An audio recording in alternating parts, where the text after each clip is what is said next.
পৃথিবীর ইতিহাসে এমন কিছু দিন আছে যেগুলো শুধু ক্যালেন্ডারের পাতায় আসে না, মানুষের হৃদয়ে আলো জ্বালায়।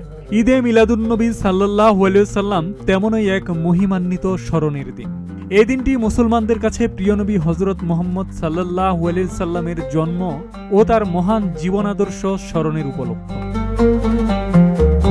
যে সময় পৃথিবী ছিল অন্ধকারে আচ্ছন্ন, মানুষের মাঝে ছিল বিভেদ, অন্যায় ও অমানবিকতা, তখন ওই মহানবী হযরত মুহাম্মদ সাল্লাল্লাহু আলাইহি সাল্লাম মানবতার জন্য নিয়ে এসেছিলেন শান্তি, ন্যায়, দয়া ও ভালোবাসার বার্তা। তার জীবন ছিল অসহায়ের আশ্রয়, নিপীড়িতদের পাশে দাঁড়ানোর শিক্ষা এবং মানুষের প্রতি উত্তম আচরণের অনন্য উদাহরণ। তার প্রতি ভালোবাসা শুধু মুখের প্রশংসায় নয়, বরং তার দেখানো পথে চলার মধ্যেই সেই ভালোবাসার সত্যিকারের প্রকাশ।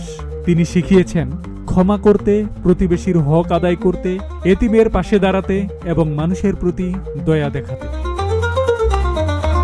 ঈদে মিলাদুন্নবী সাল্লাল্লাহু আলাইহি সাল্লাম তাই কেবল আনন্দের দিন নয়, এটি আত্মশুদ্ধিরও দিন।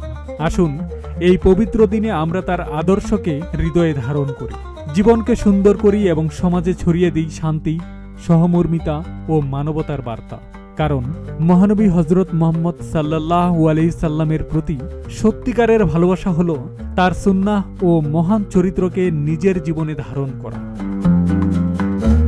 আব্দুস সালাম, প্রজন্ম 24।